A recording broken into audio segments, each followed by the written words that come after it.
Shalom, family. Welcome back. So, why is the year 607 BCE an important year? Well, that's what we're going to discuss today in this video here. I had put out a couple of videos before. You might have looked at them already or getting ready to. It was videos about when will the next king sit on the throne of Judah, part 1 and part 2.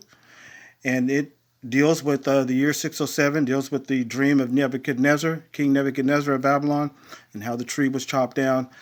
So this video that I'm doing right now here will help you appreciate why the year 607 is an important year and that it is accurate. Because I've looked at some references, some encyclopedias, and they do not agree with that. They have a total different year for when Judah was captured and taken to Babylon. But 607, as you'll see in this video, it is very accurate. And we will show that here. So with that being said, let's get into this information here about what happened to the tribe of Judah, as well as the other Israelites when they were taken captive by Babylon. So first off, let's go to Jeremiah chapter 25. And first and foremost, I want to say that I don't take credit for any of this research. All praise to Jehovah for all this. I see things on the internet. I see different research that you brothers and sisters are doing, and it puts an idea in my mind. Well, I need to research that so I could understand it for myself. So that's what I do, is I'll research it, something that I may have seen that you folks have done, that you brothers and sisters have done, and you're doing great work. And it's all about trying to get the truth and the knowledge out there, understand where we're at in the stream of time. So I don't take credit for none of this, but I thank you all your comments, brothers and sisters, that you've been sharing me so much love and appreciating the information I'm trying to put out and my team are putting out. But again, I don't take no credit for it. All praise to Jehovah. So in Jeremiah chapter 25 here, let's go down to verse 8 and 9. And again, before I get more into this, I wanted to say that there are so many prophecies in the Hebrew scriptures, in the Tanakh, the Mikra. We have the prophecies of the 69 weeks, the prophecies about Shiloh, prophecies about Mashiach, about the 12 tribes, about Nebuchadnezzar's dream, etc., etc., etc., about Joseph, Moses. There's so many prophecies in the Hebrew scriptures. We know that.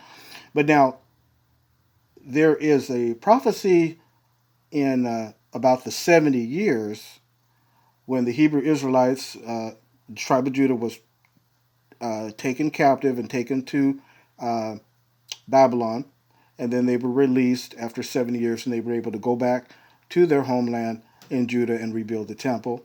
And then there's the prophecy of the 7 times in Daniel chapter 4.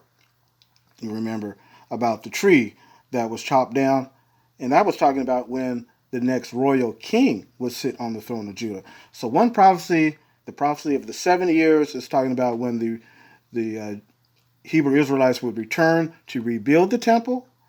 But the prophecy of the 7 times in Daniel chapter 4 is talking about when the next royal king would sit on the throne. So it's two different things, but it's 7 times in 70 years. Sometimes we get confused, and all that. But we're going to talk about 607 BCE. The year 607 BCE is related to both of those prophecies. So anyway, in Jeremiah chapter 25, let's go to verse 8 and 9. And Jeremiah was foretold to speak through Jehovah. Jehovah told him, "Therefore, this is what Jehovah of armies says. Because you would not obey my words, I am sending for all the families of the the families of the north, declares Jehovah, sending for King Nebuchadnezzar of Babylon, my servant, and I will bring them against this land and against its inhabitants and against all these surrounding nations. I will devote them to destruction, make them an object of horror and something to whistle at and to perpetual ruin." And notice in verse 11 here, he says here, "And all this land will be reduced to ruins and will become an object of horror, and these nations will have to serve the king of Babylon for 70 years. So that is where that comes from. They will have to serve the king of Babylon for 70 years. And if we go over to Daniel chapter 9, Daniel, he was one of ones that was taken captive, along with thousands of others, men, women, and children. And so Daniel was trying to figure out the prophecy. And so notice there in verse 2, it says here, in the first year of his reign, I, Daniel, discerned by the books the number of the years mentioned in the word of Jehovah to Jeremiah the prophet, to fulfill the desolation of Jerusalem, namely 70 years. So see, even Daniel got it. He was studying, trying to understand the prophecies, just like what we're doing today in these last days. He was doing the same thing, and he says, that's what Jeremiah said, that we're going to be here for 70 years. We ain't getting out of here anytime soon. 70 years is going to be our discipline, and then we'll be able to go back to our homeland. So that's what Daniel mentioned. And then if we go to Ezra chapter 1, this was when the Hebrew Israelites were able to return back to Judah there in Jerusalem, and they were able to go back to their homeland. And Ezra, he was the one that wrote the book. His book was about that. And his book begins in the year 537 BCE. And he goes on and he mentions here in verse 2, he says, in fact, King Cyrus of Persia, he was the one that overthrew Babylon and allowed the Israelites to be free. You know, they were able to be free because King Cyrus was able to go in there. And even King Cyrus's name is even mentioned in the scriptures. We'll do that in a separate video here. But his name was even prophesied. I think it was like maybe 300 years before he was even born. It mentioned that Cyrus would be the one that would rescue them out of Babylon's hand. So anyway, in verse 2 here, Ezra says, this is what King Cyrus of Persia says. Jehovah, the God of the heavens, has given me all the kingdoms of the earth, and he has commissioned me to build him a house in Jerusalem, which is in Judah. Verse 3, whoever there is among you of all his people, may his God be with him, and let him go up to Jerusalem, which is in Judah, and rebuild the house of Jehovah, the God of Israel. He is the true God whose house was in Jerusalem. So you notice there that Cyrus is the one that allowed them to go back, and Ezra was recording this, he was documenting this whole information, and this was in the year 537 BCE. And so we have, first off, we have King Zedekiah.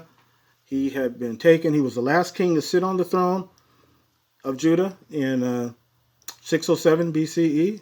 The Babylonians came, took him back. So he was the last one of the royal line. And then after that, we see the tribe of Judah and the Israelites there being taken to Babylon. They're going to be there for 70 years. Okay. But then King Cyrus issues this edict that they would be allowed to return back to their land. So let's go to Ezra chapter 3. How long, when did this occur? In the year 537 BCE, when Ezra was writing this information. We'll look at Ezra chapter 3 and verse 1. He says, when the 7th month arrived, and the Israelites were, notice this, in their cities, they gathered together with one accord in Jerusalem. So let me read that again. When the 7th month arrived and the Israelites were in their cities. See, they were already there, settled in that year 537 BCE in the 7th month. And notice in verse 6, Ezra even gets more detailed. He tells us what day of the month that this occurred in the year 537. He says, from the first day of the 7th month, they started to offer up burnt sacrifices to Jehovah through the though the foundation of Jehovah's temple had not yet been laid. So notice that it was on the first day of the 7th month. The 7th month is the month called Tishri, and that corresponds to our October, actually September, October. But he said it was on the first day of the 7th month, so that tells us that it would be October 1st, because Tishri was from September 15th to October 15th. So the first day of the 7th month would be October 1st.